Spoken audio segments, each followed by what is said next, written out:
한국 드라마? 뻔한 이야기에 사랑 이야기를 어거지로 껴놓은 드라마 말하는 거야? 차라리 안 보는 게 나아. 눈이 썩는 것 같더라니까. 시간 아까워서 화가 나더라. 캐나다의 한 카페에서 친구들이 모여 앉아 이야기를 나누고 있습니다. 한국 드라마에 대해서 이야기를 하는 중이었는데요. 대부분의 친구들이 한국 드라마에 대해서 회의적인 반응이죠. 그러던 어느 날 이 중 한 명에게 한국에서 함께 드라마 대본을 쓰고 싶다는 이메일이 오는데요. 과연 친구는 한국으로 가게 될까요? 오늘은 캐나다 드라마 작가 켈리 손 씨의 이야기를 들려드릴게요. 책상에 앉아 노트북 화면을 바라보고 있을 때 제 인생을 바꿀 이메일 한 통이 도착했습니다. 한국 문화 교류 프로그램에서 보낸 이메일이었는데 6개월 동안 서울에서 현지 작가들과 함께 새롭고 흥미로운 이야기를 만들 수 있는 기회를 제공한다는 내용이었어요. 처음엔 믿을 수 없었어요. 제 이름은 켈리 손이고 캐나다에서 온 작가입니다. 작품으로 몇 차례 상을 받은 적은 있지만 외국에서 제 이야기에 관심을 가져줄 거라고는 생각하지 못했기 때문이죠. 이제 인정해야 할 것은 제가 한국을 바라보는 시각이 꽤 좁았다는 것이었습니다. 저는 작은 마을에서 자랐고 다른 문화에 대해 아는 것은 대부분 TV나 영화에서 본 것에서 비롯된 것이었습니다. 그리고 솔직히 말해서 그중 상당수는 정확하지 않았어요. 대학 시절 맥이라는 친구가 있었는데 한국 드라마에 대해 강한 의견을 가지고 있었어요. 맥이는 다들 싸구려 사랑 이야기와 뻔한 줄거리만 가득해. 넌 차라리 모르는 게 나아, 켈리, 라고 말하곤 했어요. 한동안은 그 말을 믿었죠. 하지만 그 이메일을 읽으면서 제 안에 무언가가 변하기 시작했습니다. 매기가 말한 것 말고도 한국인의 이야기에 더 많은 것이 있을지도 모른다는 생각이 들기 시작했죠. 작가로서 배우고 성장할 수 있는 기회가 될 수도 있지 않을까? 저는 빠르게 한국에 대해 검색을 해보았습니다. 그리고 저는 깜짝 놀랄 수밖에 없었어요. 인구가 5,100만 명이 넘고 세계에서 13번째로 큰 경제 규모를 가지고 있죠. 대단한 일이죠. 그리고 엔터테인먼트에 있어서는 절대 뒤지지 않아요. 한국의 드라마, 영화, 음악은 전 세계인의 사랑을 받고 있습니다. 그래서 저는 선택을 해야 했습니다. 계속해서 제가 아는 것만을 고수할 것인지 아니면 새로운 세계에 도전할 것인지 말이죠. 쉽지 않은 결정이었지만 그때 제 스승인 엘리자베스 선생님이 제게 해주신 말씀이 떠올랐어요. 켈리, 넌 새롭게 도전할 때만 성장할 수 있어. 미지의 세계를 받아들이면 스스로를 놀라게 할 수도 있단다. 엘리자베스의 말을 마음에 새기며 심호흡을 하고 저는 답장을 클릭했습니다. 친애하는 한국 문화 교류 프로그램, 초대를 수락할 수 있는 기회를 주셔서 감사합니다. 라고 타이핑했습니다. 그 후 몇 주 동안 저는 한국에 대해 더욱더 많은 조사를 했습니다. 알아갈수록 더 흥미진진해졌습니다. 수도인 서울의 인구가 1,000만 명에 육박한다는 사실을 알고 계셨나요? 그리고 이것도 알아두세요. 한국의 인터넷 평균 속도는 28.6mps로 세계에서 가장 빠릅니다. 이는 세계 평균에 비해 매우 빠른 속도입니다. 하지만 이 모든 놀라운 사실에도 불구하고 저는 여전히 의구심이 들었습니다. 매기의 말이 자꾸만 떠올라 혹시 제가 실망하고 있는 것은 아닌지 의심이 들었어요. 그때 저는 한국의 스토리텔링을 직접 봐야겠다고 결심했습니다. 그래서 어느 날 밤 따뜻한 담요와 차 한 잔으로 마음을 편하게 먹고 친구가 추천해준 한국 드라마를 보기 시작했죠. 첫 회부터 푹 빠져버렸어요. 가족, 의리, 정의 추구와 같은 큰 주제를 다루는 복잡한 인물들의 이야기를 다루고 있었죠. 재미있으면서도 진심이 느껴졌어요. 한국 곳곳의 아름다운 풍경을 담은 영상미도 훌륭했죠. 한 회 한 회 시청할 때마다 제 의구심이 녹아내리는 것을 느낄 수 있었습니다. 매기가 경고했던 뻔하고 싸구려 스토리텔링이 아니었거든요. 예술적이고 정직하며 깊은 감동을 주는 이야기였습니다. 마지막 에피소드를 끝냈을 때 저는 제 친구 매기가 틀렸다는 것을 알았습니다. 한국 드라마에는 정말 많은 것이 있었고 저는 한국에 머무는 동안 더 많은 것을 배우고 싶었습니다. 그러기 위해서 저는 작가로서 한 인간으로서 진정으로 성장하고 싶다면 열린 마음을 갖고 곧 함께 일하게 될 훌륭한 작가들로부터 배울 준비가 되어 있어야 한다는 것을 알았죠. 새로운 목표의식과 설렘으로 가득 찬 마음으로 서울로 향하는 여행 가방을 꾸리기 시작했습니다. 한국에서 어떤 모험이 기다리고 있을지 몰랐지만 한 가지 확실한 것은 저는 미지의 세계를 받아들이고 이야기의 마법을 제 길잡이로 삼을 준비가 되어 있다는 것이었습니다. 여행을 시작하기 위해 비행기에 오르자 긴장감과 설렘이 뒤섞인 기분이 들었습니다. 새로운 풍경과 소리, 경험으로 가득한 완전히 새로운 세계로 발을 내딛는 순간이었죠. 하지만 저는 준비가 되어 있었습니다. 배울 준비가 되어 있었고, 성장할 준비가 되어 있었고, 어떤 작가가 될 수 있는지 확인할 준비가 되어 있었어요. 비행기가 이륙하는 동안 창밖을 내다보며 익숙한 세상이 점점 작아지는 것을 지켜보았습니다. 왠지 더 이상 두렵지 않았어요. 대신 앞으로 펼쳐질 모든 놀라움과 도전에 대한 기대감으로 짜릿한 전율을 느꼈죠. 저는 다시 자리에 앉아 눈을 감고 모든 가능성에 대한 상상의 나래를 펼쳤습니다. 어떤 이야기를 만들 수 있을까? 어떤 사람들을 만나게 될까? 그리고 이 여행이 끝났을 때 나는 어떤 사람이 되어 있을까? 비행기가 점점 더 한국에 가까워지면서 저는 그 답을 찾을 준비가 되었다는 것을 알았습니다. 새로운 문화, 새로운 스토리텔링 방식, 그리고 제 개인적인 이야기들을 받아들일 준비가 되었습니다. 마침내 인천국제공항에서 비행기에서 내렸을 때 저는 완전히 다른 우주에 착륙한 것 같은 기분이 들었습니다. 공항은 활기로 가득했고 어디를 둘러봐도 새로운 풍경과 소리, 냄새가 가득했습니다. 세련되고 현대적인 기차가 지나가고 근처 상점에서는 흥겨운 K-팝 음악이 흘러나오고 맛있는 한국식 바비큐 냄새가 공기를 가득 채웠습니다. 공항을 빠져나오면서 저는 모든 것이 얼마나 효율적이고 혁신적인지 감탄하지 않을 수 없었습니다. 인천국제공항이 세계 최고의 공항으로 선정되었다는 사실을 알고는 입이 떡 벌어질 뻔했습니다. 실내 정원과 아이스 스케이트장까지 갖춘 미니 도시 같았어요. 하지만 진정한 모험은 공항을 벗어나 서울 한복판에 들어서면서부터 시작되었습니다. 우뚝 솟은 고층 빌딩, 화려한 전통 가옥, 좁은 골목길이 어우러진 숨 막힐 듯 아름다운 도시가 눈앞에 펼쳐졌습니다. 며칠 동안 레지던시 프로그램에서 제공한 아늑한 아파트에 정착하면서 저는 다소 부담스러웠다는 것을 인정할게요. 솔직히 언어 장벽과 문화적 차이가 벅차게 느껴졌고 익숙한 집의 안락함이 그리워지는 순간도 있었죠. 하지만 한국인 공동 집필자인 준서 씨 덕분에 조금씩 상황이 나아지기 시작했습니다. 준서는 처음 만난 순간부터 수호천사처럼 인내심을 가지고 한국의 관습과 예절에 대해 친절하게 설명해 주었습니다. 우리는 함께 서울의 활기찬 거리를 탐험하며 맛있는 길거리 음식을 맛보고 고대의 전통과 최첨단 현대가 완벽하게 조화를 이룬 서울의 모습에 감탄했습니다. 준서는 서울은 첨단 전자제품 매장 바로 옆에 고즈넉한 사찰이 자리 잡고 있는 대조적인 도시라고 가르쳐 주었습니다. 시간이 지나면서 처음에 가졌던 두려움과 의구심은 사라지고 점점 그 마음들은 한국 문화에 대한 경이로움과 감탄으로 바뀌기 시작했습니다. 또 준서와 함께 공동 집필 프로젝트에 깊이 빠져들면서 저는 이것이 제 편견에 도전하고 시야를 넓히며 스토리텔링에 접근하는 방식을 영원히 바꿀 인생을 바꾸는 여정의 시작에 불과하다는 것을 깨달았습니다. 어느 날 저녁, 준서와 함께 대본에 대한 아이디어 회의를 하던 중 준서가 갑자기 장난스러운 미소를 지으며 저에게 켈리, 비밀의 숲 본 적 있어요? 라고 물었습니다. 저는 한국 드라마에 대한 친구 매기의 무시 섞인 말을 어렴풋이 기억하며 고개를 절레절레 흔들었습니다. 함께 보는 건 어때요? 정말 재미있을 거예요. 준서 씨가 흥분한 듯 눈을 반짝이며 말했습니다. 비밀의 숲은 스토리텔링의 마스터 클래스입니다. 서스펜스, 복잡한 캐릭터, 한국 사회의 정의와 부정부패에 대한 생각거리를 던지는 등 모든 것을 갖추고 있어요. 호기심이 발동한 저는 준서가 첫 번째 에피소드를 시작하자마자 옆에 자리를 잡았습니다. 그리고 오프닝 크레딧이 올라가는 순간부터 완전히 빠져들었습니다. 비밀의 숲은 아름답게 잘 만들어진 퍼즐처럼 펼쳐졌고 각 조각이 완벽하게 배치되어 한시도 긴장을 늦출 수 없었습니다. 이야기는 똑똑하지만 감정적으로 멀리 떨어져 있는 검사가 부패와 속임수로 얽힌 그물망을 헤쳐나가면서 진실을 파헤쳐나가는 이야기였습니다. 시청하면서 저는 드라마의 세계에 완전히 몰입한 제 자신을 발견했습니다. 한국의 시골 풍경과 서울의 삭막한 도시 풍경을 나란히 배치한 촬영은 숨막히게 아름다웠습니다. 대사는 날카롭고 영리했으며 준서 씨가 인내심을 가지고 설명해준 문화로 가득했습니다. 하지만 가장 인상 깊었던 것은 캐릭터의 놀라운 깊이와 복잡성이었습니다. 각자가 결점, 희망, 동기를 가진 완전히 실현된 인간처럼 느껴졌어요. 특히 주인공을 연기한 조승우 배우는 불공평하고 용서할 수 없는 세상에서 자신의 자리를 찾기 위해 고군분투하는 한 남자의 모습을 보여줬습니다. 첫 번째 에피소드의 크레딧이 올라갈 때 저는 눈을 크게 뜨고 준서를 바라보았습니다. 정말 대단해요. 저는 숨을 내쉬었습니다. 한국 드라마가 이렇게 미묘하고 생각을 자극할 수 있는지 몰랐어요. 준서가 미소를 지으며 뿌듯한 표정을 지었습니다. 그게 바로 한국 스토리텔링의 매력이죠. 그가 말했습니다. 우리는 삶의 어려운 진실을 외면하지 않아요. 우리는 그것을 포용하고 그렇게 함으로써 깊고 인간적인 차원에서 공감을 불러일으키는 이야기를 만들어내죠. 비밀의 숲, 은저에게 전환점이 되었습니다. 저는 한국 드라마에 대한 선입견이 사라졌고 스토리텔링의 새로운 가능성에 눈을 뜨게 되었습니다. 그 후 준서와 저는 비밀의 숲에서 받은 영감과 문화를 연결하고 마음을 움직일 수 있는 이야기를 만들고자 하는 공통의 열정에 힘입어 공동 프로젝트에 몸을 내던졌습니다.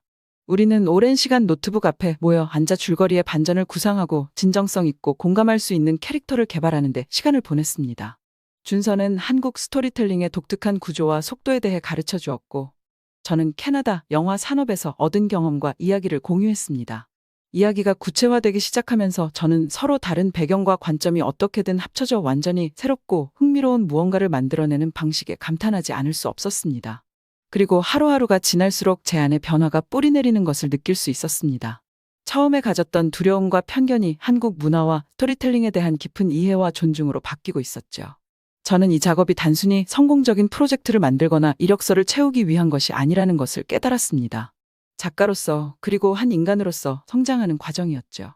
새로운 눈으로 세상을 보는 법을 배우고 인간 경험의 풍부함과 다양성을 포용하는 일이었어요. 이야기가 완성되기 시작하면서 서로 다른 배경과 관점이 어떻게든 어우러져 완전히 새롭고 흥미로운 무언가를 만들어내는 것에 놀라움을 금할 수 없었습니다. 어느 날 준서는 서울 근교에 있는 한국 전통 마을로 저를 깜짝 놀라게 했습니다. 오래된 목조 주택이 늘어선 좁고 구불구불한 거리를 걸으면서 저는 마치 과거로 돌아간 듯한 기분이 들었습니다. 준서는 한옥마을이라고 불리는 이 마을은 수백 년 전에 지어졌으며 자연을 거스르는 것이 아니라 자연과 함께하도록 설계되었다고 설명했습니다. 집은 나무, 돌, 흙과 같은 자연 재료로 만들어졌으며 공기의 흐름과 자연 채광이 잘 되도록 배치되어 있었어요. 마을을 둘러보면서 저는 모든 것에 스며든 평화와 조화의 느낌에 감탄했습니다. 사람들은 목적의식을 가지고 주변 세상과 연결되는 삶을 살아가고 있었습니다. 캐나다에서 익숙했던 빠르게 돌아가고 때로는 고립된 삶과는 너무 달랐어요. 준서와 저는 작은 찻집에 앉아 향긋한 녹차를 마시며 친절한 미소와 반짝이는 눈을 가진 할머니 주인과 이야기를 나누었습니다. 할머니는 마을에서 자란 이야기, 끈끈한 공동체와 모두가 서로를 돌보는 방식에 대한 이야기를 들려주었습니다. 할머니의 이야기를 들으면서 나보다 더 큰 무언가의 일부라는 공동체 의식이 한국 문화의 핵심이라는 것을 깨달았습니다. 그리고 그것은 제 삶에서 놓치고 있던 것이었습니다. 서울로 돌아와 준서와 저는 프로젝트를 계속 진행했지만 제 안에는 무언가 변화가 있었습니다.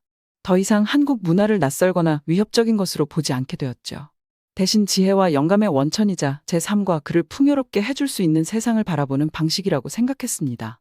저는 공동체의 중요성, 전통의 아름다움, 가장 어두운 시기에도 사람들이 희망과 연결을 찾을 수 있는 방법 등 제가 배운 것들을 대본에 반영하기 시작했습니다. 그리고 이야기가 구체화되면서 더 깊은 차원의 공감을 불러일으키는 것을 느낄 수 있었습니다. 이 이야기는 더 이상 단순한 이야기가 아니라 문화 간의 다리이자 서로 다르지만 우리 모두가 기본적인 희망, 두려움, 꿈을 공유한다는 것을 보여주는 방식이었죠. 마침내 대본을 완성했을 때 저는 이전에 경험하지 못했던 성취감을 느꼈습니다. 단순히 좋은 이야기를 썼다는 것이 아니라 사람들이 세상을 바라보는 방식을 바꾸고 서로를 더 가깝게 만들 수 있는 힘을 가진 무언가를 만들어냈다는 것이었습니다. 대본을 완성하고 저와 준서는 울컥하는 것을 느낄 수 있었습니다. 그동안 얼마나 많은 시간을 들이고 머리를 맞대고 노트북 앞에서 여러 번 글을 고치며 고생을 했는지 그 모습들이 저희 눈앞에 다 지나가는 것만 같았어요. 공항에서 준서와 작별 인사를 나누며 저는 울컥하는 것을 느꼈습니다. 이 경험을 통해 저는 세상을 바라보는 완전히 새로운 시각에 눈을 뜨게 되었고 앞으로는 예전과 같지 않을 거라는 걸 알았습니다. 하지만 이것이 시작에 불과하다는 것도 알았습니다. 변화의 씨앗이 뿌려졌고 그 씨앗이 제 글과 제 삶에서 어떻게 자라날지 기대가 되었습니다. 캐나다로 돌아가는 비행기에 올라타면서 창밖으로 펼쳐진 서울의 모습을 바라보았습니다. 이제 서울은 단순히 낯선 곳이 아니라 상상할 수 없었던 방식으로 배우고 제가 성장할 수 있게 만들어준 학교 같았어요. 그리고 비행기가 이륙하는 순간 저는 제 마음 한 구석이 언제나 한국에 남아있을 것이며 이 놀라운 여행과 그 과정에서 만난 놀라운 사람들로 인해 영원히 변화할 것이라는 것을 알았습니다. 저는 미소를 지으며 눈을 감고 앞으로 다가올 새로운 모험을 받아들일 준비가 되어 있었습니다. 제가 배운 한 가지가 있다면 가장 위대한 이야기는 우리를 안전지대 밖으로 밀어내고 새로운 방식으로 세상을 바라보도록 도전하는 이야기라는 것이었으니까요. 그리고 저는 제 이야기가 다음에는 저를 어디로 이끌지 궁금했습니다. 언니, 나 너무 아파. 죽을 것 같아. 조금만 참아. 잠시만. 여기 의사. 의사 어딨어요? 한국의 병원에서. 외국인 자매가 눈물을 흘리며 서로 부둥켜 안고 있습니다. 멕시코에서 뇌종양 진단을 받은 뒤 치료를 위해 한국으로 온 자매인데요. 치료를 받으면서 좋아지는 줄 알았던 동생이 아파하자 눈물을 흘리며 언니는 의사를 찾습니다. 결국 의사가 와서 치료를 하고 언니는 자리에 주저앉아 머리를 쥐어뜯으며 눈물을 흘리고 마는데요. 과연 동생은 한국에서 치료를 받고 나을 수 있을까요? 오늘은 멕시코에서 온 시메나 사라자르 씨의 이야기를 들려드릴게요. 저는 멕시코시티에 있는 사무실의 밝은 복도를 걸었습니다. 35살의 저는 전 세계에서 사업을 하는 대기업 벵가디아 글로벌에서 중요한 인물이 되기 위해 열심히 일하고 있었습니다. 사람들은 저희 똑똑한 사고와 열심히 일하는 모습을 알고 있었습니다. 저는 멕시코 출신임을 드러내는 화려한 색상의 우이필 블라우스를 입고 있었는데 사무실의 단조로운 색감 사이에서 눈에 띄었습니다. 사무실에 도착해서 저는 제 책상 위에 놓인 가족 사진을 보았습니다. 심플한 방에 있는 유일한 개인 소지품 중 하나였죠. 사진 속에서 환하게 웃고 있는 여동생 루시아의 모습을 보니 미소가 지어졌습니다. 시끄러운 휴대폰 벨소리가 저를 다시 현재로 데려왔습니다. 또 다른 국제 비즈니스 거래이자 제 능력을 보여줄 수 있는 또 다른 기회였습니다. 저는 시메나 살라자르입니다. 라고 자신있게 전화를 받았습니다. 거래에 대해 이야기하는 동안 마음 한구석에서 루시아가 계속 떠올랐습니다. 루시아는 우리 가족에서 항상 예술과 감정에 대해 생각하는 몽상가였어요. 저는 그와는 정반대로 실용적이고 현실의 발을 딛고 살았죠. 저는 인구 2,100만 명이 넘는 대도시 멕시코시티에서 보낸 어린 시절을 떠올렸습니다. 어렸을 때 루시아와 저는 서로 달랐지만 항상 함께했습니다. 저는 공부를 좋아해서 항상 책에 코를 박고 살았고 루시아는 예술을 좋아해서 항상 붓이나 카메라를 손에 쥐고 있었어요. 부모님은 우리에게 최고의 기회를 주기 위해 정말 열심히 일하셨어요. 저희를 좋은 학교에 보내기 위해 많은 돈을 저축하셨죠. 저는 학교 공부를 아주 잘해서 최고 성적과 장학금을 받아 유명 대학에 진학할 수 있었어요. 루시아는 예술에 대한 애정을 따라 지역 대학에서 사진을 전공했습니다. 학교를 졸업한 후 저희의 인생은 서로 다른 방향으로 흘러갔습니다. 저는 벵가디아 글로벌에 취직하여 낮은 직급에서 시작하여 회사에서 승진을 거듭했습니다. 루시아는 프리랜서로 활동하며 동네 아이들에게 미술을 가르치는 등 사진 작업을 계속했습니다. 하는 일은 달랐지만 우리는 매우 친하게 지냈어요. 루시아가 첫 미술 전시회를 열었을 때 제가 가장 먼저 연락했고 제가 직장에서 처음으로 큰 승진을 했을 때도 루시아가 가장 먼저 연락했습니다. 하지만 사무실에 앉아서 뭔가 잘못되었다는 느낌을 떨칠 수 없었습니다. 최근 루시아는 피곤하고 두통이 있다며 매주 예정된 저녁 약속을 취소하고 있었어요. 루시아는 그냥 스트레스 때문이라며 걱정하지 말라고 했어요. 통화를 마치고 의자에 다시 앉아서 창밖으로 대도시의 모습을 바라보았습니다. 활기찬 문화와 오랜 역사를 지닌 멕시코시티는 언제나 제 고향이었습니다. 저는 저 멀리 보이는 빌딩과 산을 바라보았어요. 저는 이곳에서 제 인생을 만들어왔고 자랑스러운 경력을 쌓아왔습니다. 하지만 루시아가 저를 필요로 한다면 모든 것을 즉시 내려놓을 수 있다는 것을 알았습니다. 루시아는 제 동생이자 가장 친한 친구였고 세상에서 저를 누구보다 잘 아는 유일한 사람이었으니까요. 몇 년 전 벵가디아 글로벌에서 처음 일을 시작했을 때 나눈 대화가 떠올랐어요. 루시아는 제 일이 제 삶을 지배하게 될까봐, 정말 중요한 것을 잊어버릴까봐 걱정하고 있었어요. 약속해줘요, 시메나. 그녀가 심각한 표정으로 말했습니다. 내가 아무리 성공하더라도 진정으로 중요한 것이 무엇인지 항상 기억하겠다고 약속해줘. 당시 저는 웃으며 걱정하지 말라고 말하며 우리 사이에는 어떤 일도 일어나지 않을 거라고 약속했었죠. 하지만 지금 사무실에 앉아서 생각해보니 그 약속을 잊어버린 건 아닐까 하는 생각이 들었습니다. 저는 고개를 저으며 생각을 정리하려고 노력했습니다. 저는 해야 할 일과 운영해야 할 회사가 있었습니다. 사생활에 대한 걱정이 업무에 방해가 될 수는 없었습니다. 하지만 다시 컴퓨터로 돌아와서도 저는 루시아가 항상 저에게 가장 중요하다는 것을 알았습니다. 어떤 어려움이 닥치든 어떤 장애물이 우리를 방해하든 저는 항상 루시아를 위해 곁에 있을 것입니다. 한숨을 내쉬며 이메일을 열어 긴 할 일 목록에 다음 작업을 시작했습니다. 일하면서 제 마음은 계속 루시아에게로 돌아갔습니다. 그녀는 항상 제 인생의 빛이었고 아무리 힘든 날에도 저를 웃게 해준 사람이었어요. 어렸을 때 루시아가 학교를 빼먹고 공원에 가자고 저를 설득했던 때가 생각났어요. 우리는 하루 종일 뛰어다니고 그네를 타고 아이스크림을 먹으며 시간을 보냈습니다. 제 인생 최고의 날 중 하나였죠. 하지만 이제 루시아의 건강 문제를 생각하니 마음이 무거워지는 것을 느꼈습니다. 루시아에게 무슨 일이 일어나고 있든 심각한 상황이라는 것을 알았어요. 루시아는 항상 강인한 아이였고 인생이 그녀에게 던져주는 모든 것을 감당할 수 있는 아이였어요. 하지만 최근에 저는 루시아의 지친 모습과 겁에 질린 모습을 보았죠. 부모님이 돌아가시기 전에 제가 부모님께 했던 약속이 떠올랐어요. 루시아를 항상 돌봐주고 행복하고 건강하게 지내게 해주겠다고 약속했었죠. 제가 매우 진지하게 생각했던 약속이었고 지키기 위해 열심히 노력했던 약속이었습니다. 하지만 지금 루시아와 떨어져 있는 사무실에 앉아있자니 제가 실패하고 있는 것 같았습니다. 제가 그녀를 위해 곁에 있었어야 했는데 뭔가 잘못되었다는 것을 더 빨리 알아차렸어야 했는데 말이죠. 저는 벽에 걸린 시계를 보았습니다. 시간이 늦어지고 있었고 집에 가야 한다는 것을 알았습니다. 하지만 텅 빈 아파트로 돌아가서 혼자 적막과 걱정과 마주할 생각에 마음이 가라앉았습니다. 저는 루시아에게 전화를 걸어 확인하기로 했습니다. 전화를 들고 루시아의 전화번호로 전화를 걸었고 그녀의 대답을 기다리면서 심장이 두근거리는 것을 느꼈어요. 여보세요? 그녀의 목소리는 피곤해 보였지만 제게는 여전히 세상에서 가장 아름다운 소리였습니다. 안녕, 루시아. 나야. 요즘 어떻게 지내는지 확인하려고 전화했어. 수화기 너머에서 잠시 멈칫하는 소리가 들렸습니다. 난 괜찮아, 시메나. 조금 피곤할 뿐이야. 저는 그녀의 목소리에서 무언가를 숨기려는 듯한 망설임이 들리는 듯 했습니다. 루시아, 무슨 일이야? 요즘 뭔가 이상해 보여서 그래. 제발 말 좀 해줘. 또 한 번 멈칫. 그리고 한숨이 나왔습니다. 미안해 언니, 걱정시키고 싶지 않았어. 언니 말이 맞아요. 뭔가 잘못됐어. 사실 요즘 건강에 문제가 좀 있었어. 가슴이 내려앉았다.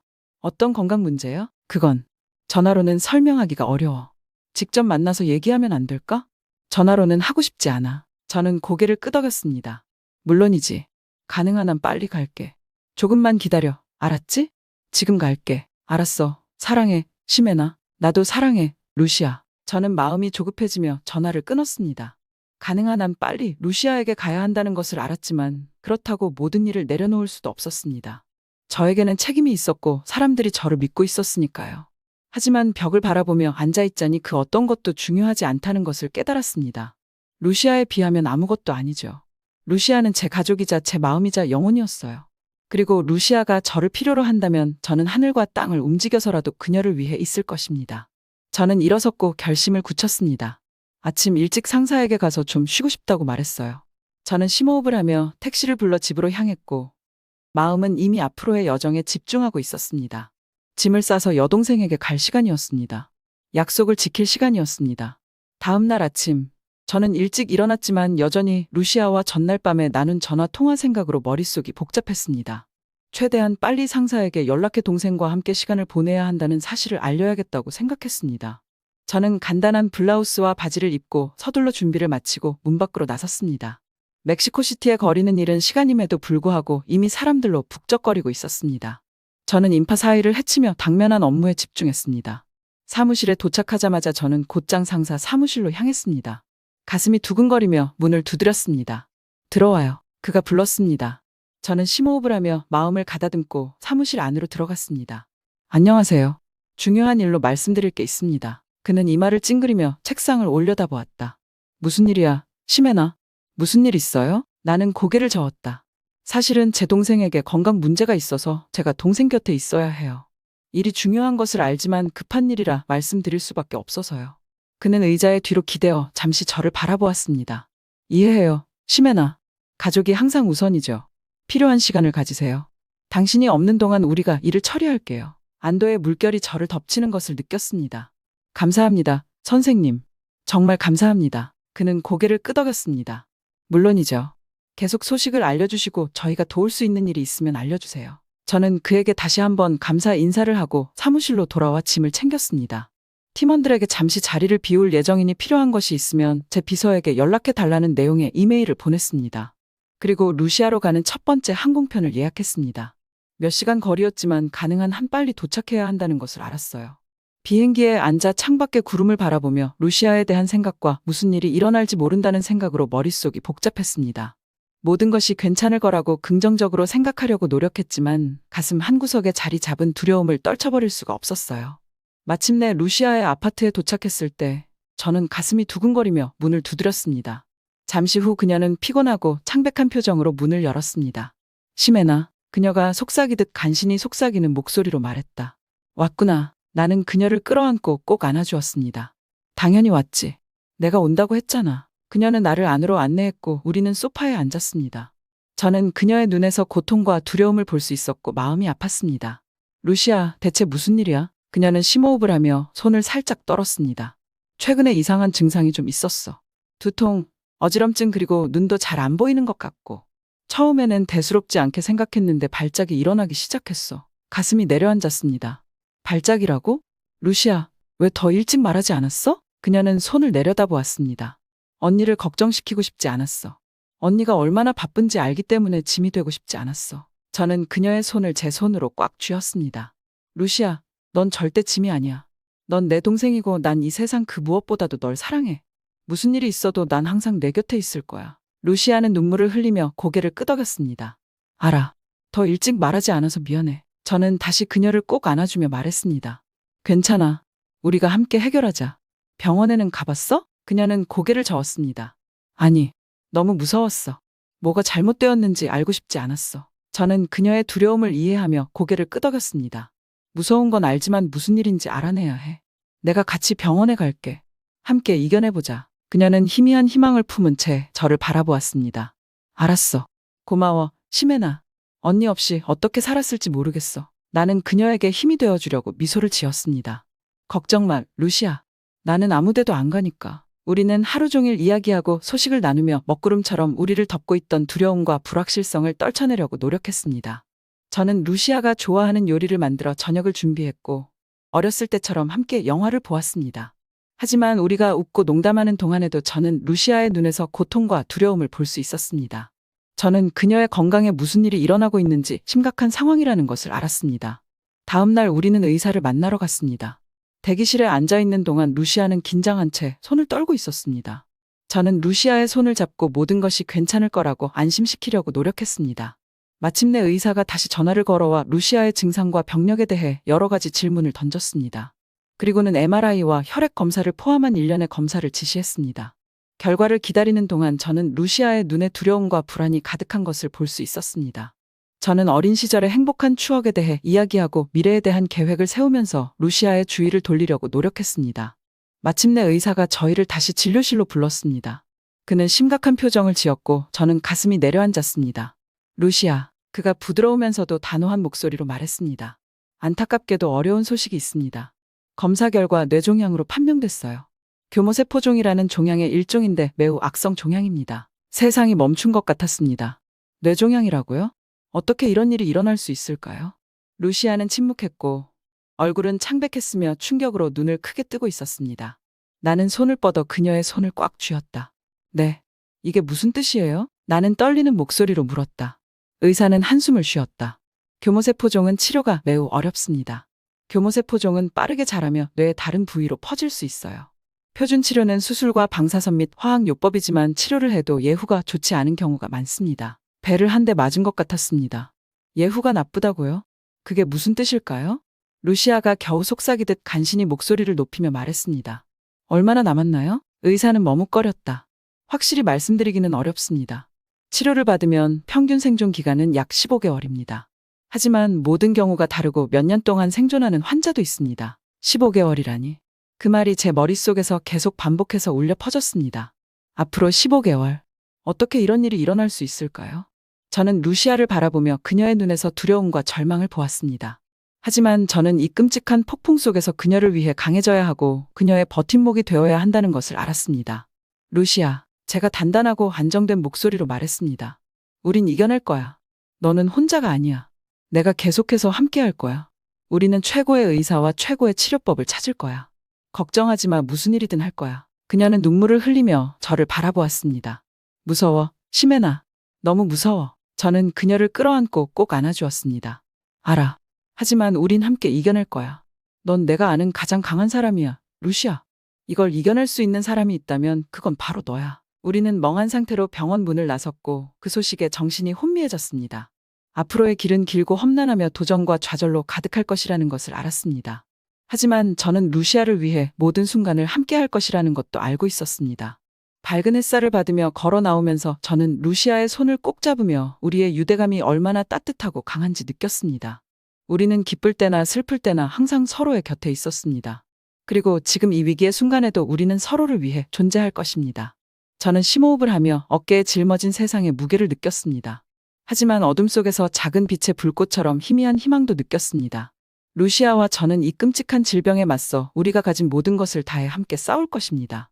그 후 며칠은 병원 예약과 검사, 어려운 대화로 정신없이 지나갔습니다.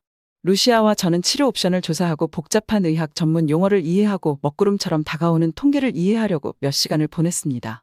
두려움과 불확실성이 공중에 무겁게 드리워졌지만 저는 루시아를 위해 힘을 내려고 노력했습니다. 루시아가 좋아하는 음식을 만들어주고 웃음을 주기 위해 바보 같은 영화를 함께 보고 눈물이 날 때마다 그녀의 손을 꼭 잡아주었습니다. 하지만 하루가 몇 주가 지나면서 멕시코에서 이용할 수 있는 치료 옵션이 제한적이라는 것이 분명해졌습니다. 최고의 의사와 가장 진보된 치료법은 다른 나라에 있었습니다. 루시아의 주치의와 어렵게 대화를 나누던 중 해외에서 치료를 받아야겠다는 생각을 처음 언급했습니다. 미국과 유럽에는 훌륭한 병원과 연구센터가 있습니다. 라고 그는 친절하면서도 단호한 목소리로 말했습니다. 그들은 루시아에게 더 나은 기회를 줄 수 있는 임상시험이나 실험적 치료법에 접근할 수 있을 거예요. 저는 그의 말에 일말의 희망을 느꼈지만 곧 의심과 두려움에 물결에 가려졌습니다. 우리가 어떻게 치료를 위해 해외로 떠날 수 있을까요? 설사 가능하다고 해도 루시아는 집에서 멀리 떨어진 낯선 곳에서 어떻게 견뎌낼 수 있을까요? 하지만 두려움에도 불구하고 루시아의 눈에서 빛나는 결단력과 용기를 보면서 우리는 시도해야 한다는 것을 알았습니다. 루시아가 생존할 수 있는 최선의 기회를 주기 위해 무슨 일이든 해야 했어요. 그래서 무거운 마음과 희미한 희망을 안고 여정을 계획하기 시작했습니다. 병원과 의사를 알아보고 비자와 여권을 신청하고 삶의 기회를 얻기 위해 우리가 아는 모든 것을 뒤로하고 떠난다는 생각을 정리하려고 노력했습니다. 루시아가 처음으로 한국행을 떠올린 것은 이러한 계획들을 진행하던 중이었습니다. 한국의 병원에 대해 읽은 적이 있어. 그녀는 부드러우면서도 희망에 찬 목소리로 말했습니다. 뇌암 생존율이 세계 최고 수준이고 최첨단 치료법으로 유명하다고 하더라고. 저는 그녀의 말에 순간적으로 놀라움을 느꼈습니다. 한국은 의료 목적지로서 제 레이더망에 들어온 적이 없었거든요. 하지만 더 자세히 조사하면서 저는 매력을 느끼기 시작했습니다. 한국은 최첨단 시설과 고도로 훈련된 의사를 갖춘 우수한 의료 서비스로 소문이 나 있었죠. 그리고 치료 비용은 여전히 높았지만 다른 많은 나라에 비해 저렴했습니다. 하지만 이런 생각에 마음을 열기 시작하면서도 불안감을 떨칠 수 없었습니다. 한국은 제가 아는 것이 거의 없는 곳이고 언어와 문화가 완전히 낯설게 느껴지는 나라였기 때문입니다. 어떻게 도시를 돌아다니고 의사들과 소통하고 우리와는 너무 다른 의료 시스템을 이해할 수 있을까요? 하지만 루시아는 결단력이 있었고 저는 그녀를 도와야 한다는 것을 알았습니다. 그래서 설렘과 두려움이 뒤섞인 마음으로 항공편을 예약하고 저희는 앞으로의 여정을 준비하기 시작했습니다. 서울로 향하는 비행은 길고 지치고 난기류와 숙면이 뒤섞인 시간이었습니다. 루시아와 저는 두 손을 꼭 잡고 분주한 공항을 빠져나오면서 주변의 낯선 풍경과 소리의 놀라움과 혼란에 눈을 크게 뜨고 있었습니다. 밝은 햇살을 받으며 밖으로 나왔을 때 저는 혼란스러움을 느꼈습니다. 도시는 우뚝 솟은 고층 빌딩과 네온 사인이 눈에 보이는 한도 끝도 없이 뻗어있는 색채와 소음으로 가득 차 있었어요. 공기는 낯선 냄새와 함께 자동차 소리, 알아들을 수 없는 언어로 된 목소리로 가득했습니다. 우리는 병원으로 향했습니다.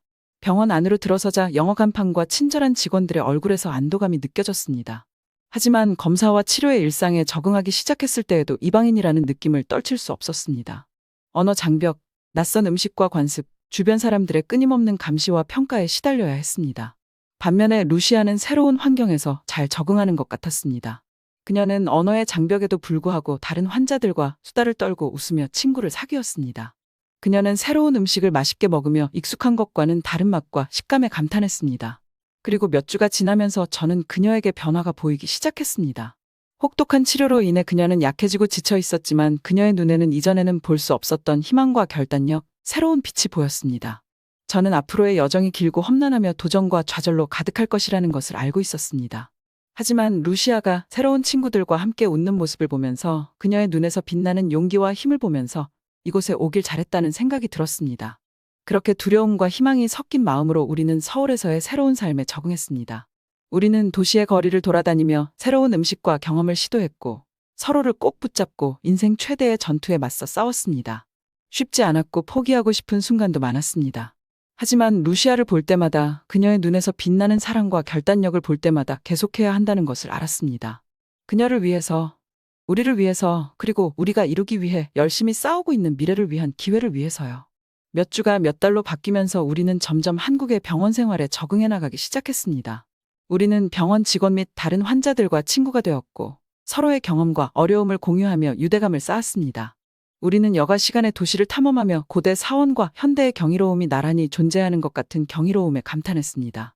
그리고 느리지만 확실하게 루시아는 호전되기 시작했습니다. 치료는 효과가 있었고 종양은 줄어들고 있었으며 루시아의 눈빛은 매일 더 밝아졌습니다. 우리는 힘들게 싸워 얻은 작은 승리, 웃음과 기쁨의 순간을 하나하나 축하했습니다.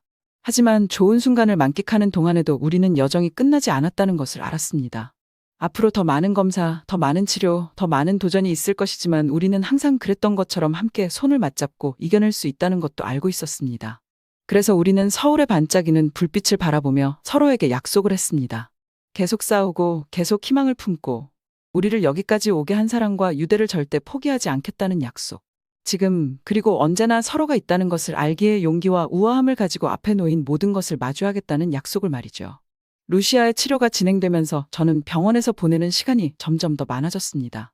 저는 최대한 원격으로 일하면서 집에서 하던 일을 계속하면서 여동생을 돌보기 위해 노력했습니다. 그렇게 병원에서 긴 시간을 보내던 중 민준이를 처음 만났습니다. 그는 저보다 몇 살 위인 한국인 사업가로 암 투병 중인 어머니를 모시고 병원에서 오랜 시간을 보내고 있었습니다. 우리는 병원 식당에서 처음 만났고 우리 둘 다 낯선 음식을 골라 먹으며 한국어를 이해하려고 노력했습니다. 그는 건너편에서 저를 향해 미소를 지었는데 마치 내 기분을 안다 고 말하는 듯한 친절하고 동정 어린 미소였습니다. 그 후 며칠 동안 우리는 점점 더 많은 대화를 나누기 시작했습니다. 그는 영어를 잘했고 우리는 간병인으로서의 공통된 경험과 외국 의료 시스템을 탐색하는 데 따르는 어려움에 대해 이야기를 나누며 친해졌어요. 이야기를 나누면서 그에 대해 더 많이 알게 되었습니다. 그는 서울에서 작은 식당 체인을 운영하고 있는 성공한 사업가였습니다. 하지만 제가 루시아를 위해 제 삶을 잠시 멈췄던 것처럼 그는 어머니의 치료 기간 동안 어머니와 함께하기 위해 사업을 잠시 중단한 상태였습니다. 우리는 가족, 희망과 두려움, 외국에서의 낯설고 놀라운 경험에 대해 이야기했습니다. 이야기를 나누면서 전에는 경험해보지 못했던 유대감, 이해와 공감을 공유하는 느낌을 느끼기 시작했죠. 어느 날 저녁 병원 정원에 함께 앉아있는데 그가 심각한 표정으로 저를 바라보았습니다. 시메나, 그가 부드러우면서도 또렷한 목소리로 말했습니다. 우리가 서로를 안 지는 그리 오래되지 않았지만 내가 겪고 있는 일을 이해해. 그리고 당신이 혼자가 아니라는 걸 알아줬으면 해. 제가 도울 수 있는 일이 있다면 무엇이든 주저하지 말고 물어봐줘. 저는 그의 친절과 너그러움에 감동을 받아 눈가에 눈물이 맺히는 것을 느꼈습니다. 고마워, 민준아. 저는 감정이 북받친 목소리로 말했습니다. 너무나도 힘이 되는 말이야. 그 순간부터 민준이는 우리 삶에서 변함없는 존재가 되었습니다. 그는 식당에서 식사를 가져다 주고 루시아가 치료를 받는 동안 함께 앉아 있었고 심지어 복잡한 한국 의료 세계를 헤쳐나가는 데도 도움을 주었습니다. 그리고 몇 주가 지나면서 저는 오랫동안 느끼지 못했던 희망과 낙관감을 느끼기 시작했습니다. 루시아는 치료에 잘 반응하고 있었고 의사들도 조심스럽게 예후를 낙관하고 있었습니다. 민준이가 곁에 있으니 앞으로 어떤 일이 닥쳐도 이겨낼 수 있을 것만 같았어요. 하지만 좋은 순간을 만끽하면서도 불안감을 떨칠 수 없었습니다. 한국에 있는 회사에서 복귀를 압박하고 있었고 언제까지 한국에 머물 수 없다는 것을 알았기 때문이죠. 민준이를 아끼는 마음만큼이나 우리가 함께할 수 있는 시간이 제한적이라는 것도 알고 있었습니다. 어느 날 저녁 병원의 조용한 구석에 함께 앉아서 드디어 제가 이야기를 꺼냈습니다. 민준아, 제가 약간 떨리는 목소리로 말했습니다. 너한테 할 말이 있어. 그는 이 말을 찡그리며 걱정스러운 표정으로 나를 바라보았다. 무슨 일이야, 시메나? 무슨 일 있어? 저는 심호흡을 하며 적절한 말을 찾으려고 노력했습니다. 나 곧 멕시코로 돌아가야 할 것 같아. 회사에서 나를 필요로 하고 더 이상 일을 미룰 수가 없는 상태라. 그는 잠시 조용히 제 눈을 바라보았습니다. 그러더니 손을 뻗어 제 손을 잡았고 그의 손길은 따뜻하고 든든했습니다. 시메나, 그가 부드럽지만 분명한 목소리로 말했다. 이해해. 그리고 내가 어떤 결정을 내리든 내가 너를 응원할 거라는 걸 알아줬으면 해요. 하지만 너에 대한 내 감정은 진심이라는 것도 알아줬으면 해. 그리고 내가 날 받아준다면 앞으로 떨어져 있더라도 계속해서 우리 관계를 지속하고 싶어. 저는 그의 말과 변함없는 응원의 감동을 받아 눈물이 왈칵 쏟아지는 것을 느꼈습니다. 민준아, 저는 감정이 북받친 목소리로 말했습니다. 나도 너를 아끼고 있어. 그리고 우리의 미래도 궁금하고. 하지만 루시아를 먼저 생각해야 한다는 것도 알아. 이제 루시아도 괜찮아졌고 루시아를 위해서라도 멕시코에서 나머지 치료를 받을 수 있게 도와줘야 해. 그는 이해가 가득한 눈빛으로 고개를 끄덕였습니다. 알아, 그가 말했습니다. 그리고 존중해. 하지만 우리에겐 특별한 무언가가 있다는 기분이 들어. 그리고 시메나, 무슨 일이 있어도 내가 너의 곁에 있을 거라고 약속할게. 언제나 영원히. 그렇게 우리는 무거운 마음이지만 희망찬 마음으로 미래를 위한 계획을 세우기 시작했습니다. 우리는 오랜 시간 동안 우리의 희망과 꿈, 그리고 우리가 직면하게 될 도전에 대해 이야기했습니다. 하지만 우리는 기쁨과 웃음의 순간, 우리 사이에 피어난 사랑과 유대감을 만끽하기도 했습니다. 떠날 날이 가까워지면서 우리는 서로에게 이것이 끝이 아니라고 약속했습니다. 어떤 거리와 어려움이 있더라도 우리는 이 일을 해낼 방법을 찾을 것이라고요. 그리고 서로를 꼭 안고 사랑과 헌신의 말을 속삭이면서 저는 이 낯설고 멋진 도시에서 정말 특별한 무언가를 찾았다는 것을 알았습니다. 앞으로의 여정은 예측할 수 없는 우여곡절로 가득 찬 길고 힘든 여정이 될 것입니다. 하지만 민준이가 곁에 있고 루시아의 강인함과 회복력이 있고 주변 사람들의 사랑과 응원이 있다면 그 어떤 것도 이겨낼 수 있을 거라는 것도 알았습니다. 그래서 멕시코로 돌아가는 비행기에 오르면서 저는 오랫동안 느끼지 못했던 평화와 희망을 느꼈습니다. 미래는 불확실했지만 제 앞에는 어떤 일이 닥쳐도 마주할 힘과 사랑이 있다는 것을 알았습니다. 그리고 민준이의 약속이 제 귓가에 울려 퍼지면서 저는 결코 혼자가 아니라는 것을 알았습니다. 맑고 푸른 하늘을 향해 이륙하면서 저는 저 아래 펼쳐진 거대한 도시를 바라보며 우리가 여기까지 온 여정에 감탄했습니다. 두려움과 희망, 사랑과 상실, 도전과 승리의 여정이었습니다. 그러나 그것은 또한 성장과 발견의 여정이었고 예상치 못한 곳에서 기쁨과 연결을 발견하는 법을 배운 여정이기도 했습니다. 그리고 미래를 바라보면서 저는 이 여정이 아직 끝나지 않았다는 것을 알았습니다. 앞으로 더 많은 도전과 극복해야 할 장애물이 있을 테니까요. 하지만 저에게는 정면으로 맞서고 우리가 마땅히 누려야 할 삶과 사랑을 위해 계속 싸울 수 있는 힘과 회복력이 있다는 것도 알고 있었습니다. 그래서 희망으로 가득 찬 마음과 결의로 가득 찬 정신으로 미래를 향해 얼굴을 돌렸고 그 앞에 놓인 모든 것을 받아들일 준비가 되어 있었습니다. 그리고 민준이의 사랑과 루시아의 힘이 제 곁에 있으니 무엇이든 가능하다는 것을 알았습니다. 우리는 함께라면 어떤 일이든 마주할 수 있고 그 반대편에서 더 강하고 회복력 있는 모습으로 돌아올 수 있을 거라고요. 위에 다른 따뜻한 사연들도 있으니 꼭 시청해주세요. 구독과 좋아요 부탁드릴게요. 끝까지 시청해주셔서 감사합니다. 그럼 내일 또 만나요.